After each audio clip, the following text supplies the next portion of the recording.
السلام عليكم. اليوم جيت نشارك معاكم كيكه ديال الحامض والشهديه اللي كتجي الصراحه روعه وكتجي مفشفشه ومعلكه، ما غاديش تشبعوا منها ودائما غادي تبقاو ديروها، وكتجي الصراحه منفوخه وكتجي هشيشه.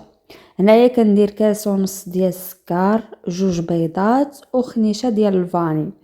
كنخلط كلشي مزيان حتى كيتبدل هذاك البيض اللون ديالو، كيتضاعف الحجم ديالو. كنزيد نص كاس ديال الزيت، نص كاس ديال الحليب، وكنخلط هذاك الشيء مزيان مره اخرى. وكنزيد هنايا كنحك قشور ديال الحامضه، هنا قشره، هنايا معلقه ديال الكوفيتير، وكنزيد نص كاس ديال الماء وكنخلط كلشي مزيان. وكنزيد هنايا معلقه ديال المايزينا، ضروري ديروا المايزينا. المهم كنخلط كلشي مزيان، كنديرو في المول، وكندير الدقيق حسب الخليط.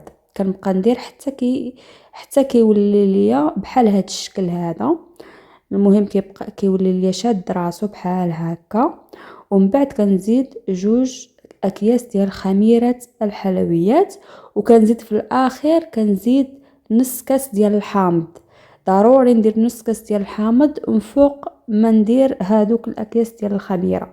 وهكا كيجي لي الشكل ديالو، كيبانوا لي هادوك الفقاعات، وكنديرهم في المول بعد ما دهنته بالزيت والطحين وصافي. هنايا كناخذ هادوك 3 ديال الشهديات، كنقطعهم طريفات، وكنزيد معلقه ديال السكر، معلقه ديال الحامض، ومعلقه ديال الكوك. كنخلط كلشي مزيان وصافي. كنديرهم فوق هذاك الخليط وكنديروه في الفران من بعد ما كيكون سخون، وكنقص منه. كنديرو غير كنشعل الفران غير من التحت، وكندير الكيكه ديالي من الفوق وصافي. هكا من بعد كتوجد ليا، كتجي الصراحه واعره.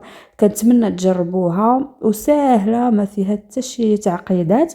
كدهنوها بشويه ديال المربى وكديروا من فوقها الكوك. الا بغيتو تقدروا كاع تخليوها غير هكا، راه كتجي الصراحه واعره ودغيا غادي توجد معاكم. وشكرا.